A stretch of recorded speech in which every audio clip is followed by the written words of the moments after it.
Buenos días, en el día de hoy mis compañeros Fran Ortiz, Davis Rincón y mi persona, Julia del Río, les hablaremos acerca de la entropía y la relación que ésta tiene con la segunda ley de la termodinámica.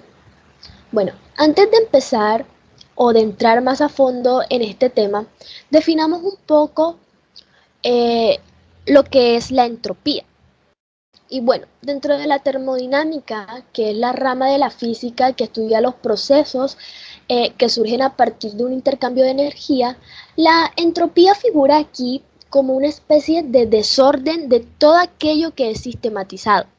Es decir, como la demostración de que cuando algo no es controlado, puede transformarse y desordenarse. Además, la entropía también supone que dentro de ese caos o desorden que existe en un sistema, surja alguna situación de equilibrio u homogeneidad, que a pesar de ser diferente a las condiciones que nosotros teníamos inicialmente, suponga que las partes que se hallen ahora estén igualadas o equilibradas. La entropía es simbolizada con la letra S.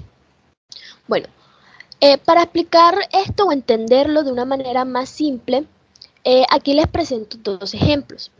El primero es que en un cuarto que está dividido en dos partes, separada por una pared, y que en una de esas dos partes está contenido un gas comprimido, nosotros a la hora de quitar esa separación, eh, pues como sabemos, el gas se va a expandir por toda la habitación y están y las partículas que se mantienen y pues la posibilidad de que las partículas se mantengan en un lado de la habitación es tan infinitamente pequeño que el observador o los observadores nunca lo verán.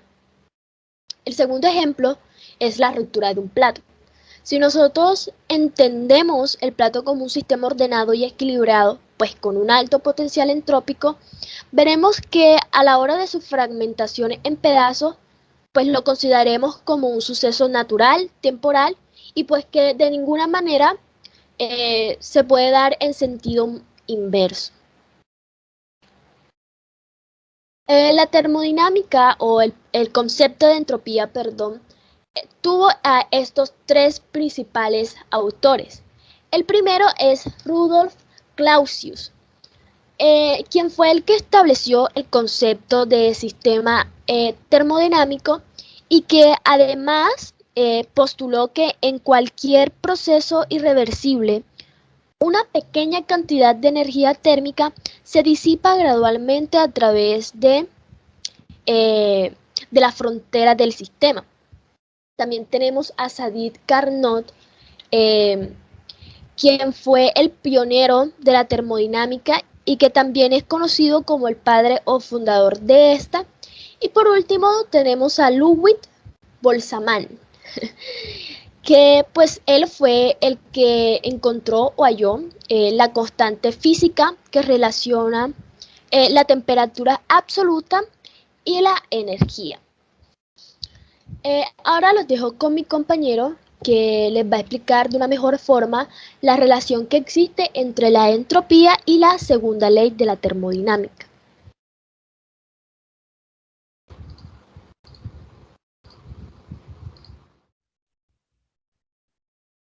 Buen día, compañeros. Mi nombre es David Rincón y a continuación vamos a hablar un poco de la relación de la entropía con la segunda ley de la termodinámica.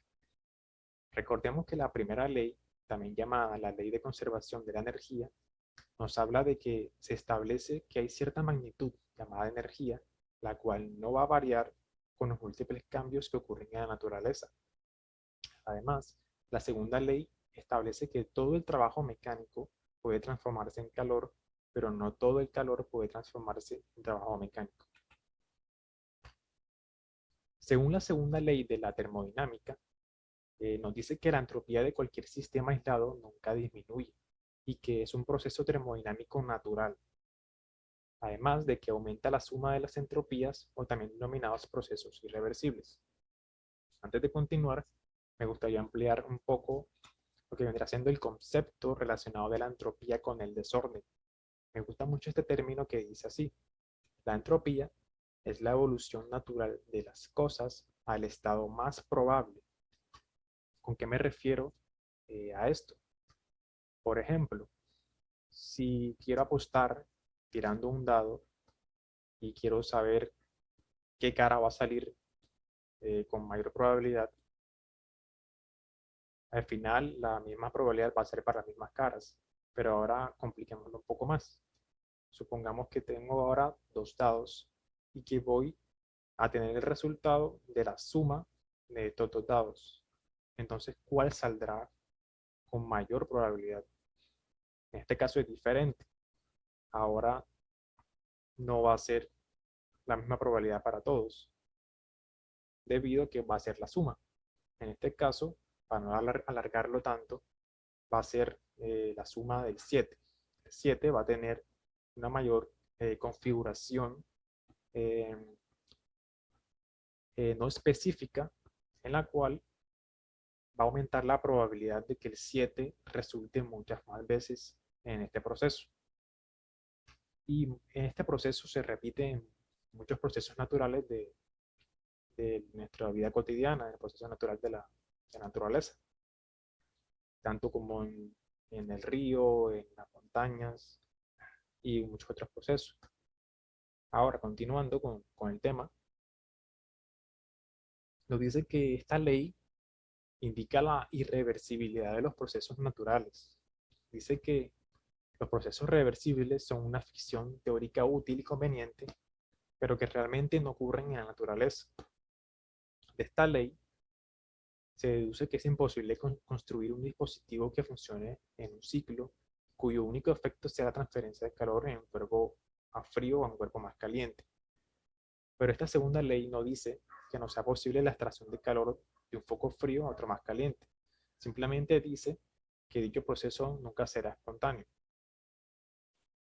Ahora tenemos un ejemplo de una taza caliente en la cual esta se va a enfriar cuando se deje sola en una casa a temperatura ambiente y el calor del té fluye al espacio que le rodea. El té al final se va a enfriar mientras que el espacio en la casa se calienta levemente. Otro ejemplo tenemos en imagen de dos gases, uno mayor temperatura y otro un poco más frío. En la primera parte se encuentra sellado y vemos que hay un equilibrio, pero una vez que arrebatamos este muro o pared, estos van a tender a crear este desorden, o más bien este estado más probable de la situación, que como ya dijimos, no es un tema físico, es más un tema lógico, o también de lo que siempre suele suceder en, la, en el tema natural de las cosas. Ahora, es decir que la entropía es un concepto muy clave para la segunda ley de la termodinámica. Básicamente establece que la cantidad de entropía en el universo tiende a incrementarse con el tiempo, por lo que es igual dado un periodo de tiempo suficiente. Los sistemas tenderán al desorden y de esta manera ese potencial de desorden será mayor en la medida en que más próximo al equilibrio se halla el sistema. A mayor equilibrio, mayor entropía.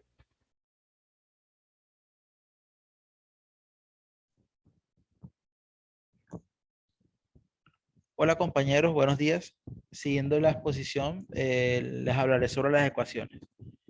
Cuando un sistema pasa de un estado inicial a uno secundario en un proceso isotérmico que tiene igual temperatura, la variación de entropía, que la podemos denominar que es la entropía final menos la entropía inicial, será igual a la cantidad de calor que intercambia el sistema con el medio ambiente, tal como lo podemos ver ahí, el calor 1 intercambia con el calor inicial, perdón, intercambia con el calor final, dividido por su temperatura. Esto se expresa según la siguiente ecuación, la cual podemos ver que es la entropía final menos la entropía inicial es igual al calor que intercambia el sistema sobre la temperatura.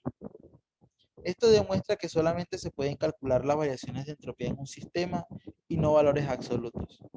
El único punto en donde la entropía es nula es en el cero absoluto, o sea, 0 kelvin o menos 273.16 grados centígrados. Sabemos también que las unidades de la entropía en el sistema internacional son el Julius sobre el Kelvin, o también llamado Clausius, la cual, pues, como acabamos de decir, es la variación es definida como la variación de entropía que experimenta un sistema cuando absorbe el calor de un Julio a la temperatura de un Kelvin.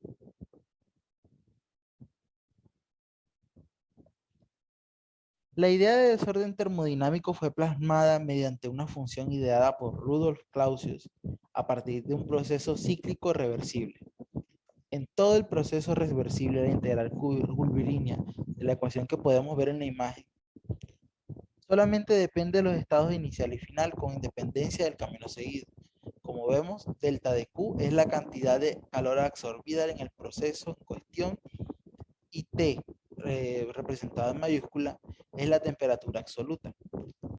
Por tanto, ha de existir una función del estado del sistema denominada entropía, cuya variación en un proceso reversible entre los estados 1 y 2 es que delta de S es igual a la entropía final menos la entropía inicial, y esto es igual a la integral de final e inicial de delta de Q sobre T. Recordemos que delta de Q es la cantidad de calor absorbida y T es la temperatura absoluta. Téngase en cuenta también que como el calor no es una función de estado, se usa delta de Q en lugar de D de Q. La entropía física en su forma clásica está definida por la ecuación siguiente, igual a delta de Q sobre T. Simplemente cuando no se produce variación de temperatura en un proceso isotérmico. Como podemos ver en la ecuación, donde S es la entropía, la Q mayúscula es la cantidad de calor intercambiado entre el sistema y el entorno, y la T mayúscula es la temperatura absoluta. En la ecuación que podemos ver en la imagen, el cociente Q sobre T está relacionado con el aumento del desorden. Mayor temperatura significa mayor aleatoriedad de movimiento. A temperaturas más bajas, la adición de calor provoca un aumento fraccional sustancial en el movimiento molecular y la aleatoriedad. Por otro lado, si la sustancia ya está caliente, la misma cantidad de calor agrega relativamente poco al mayor movimiento molecular. El significado que tiene esta ecuación es que cuando un sistema termodinámico pasa en un proceso reversible e isotérmico del estado 1 al estado 2, el cambio en su entropía es igual a la cantidad de calor intercambiado entre el sistema y el medio, dividido por su temperatura absoluta. También puede decirse que la entropía es el cálculo de la energía interna de un sistema que no es útil para realizar un trabajo, pero que existe y se acumula en un sistema determinado, es decir, una energía excedente o una energía desechable. Muchas gracias, compañeros, por su atención. Hasta luego.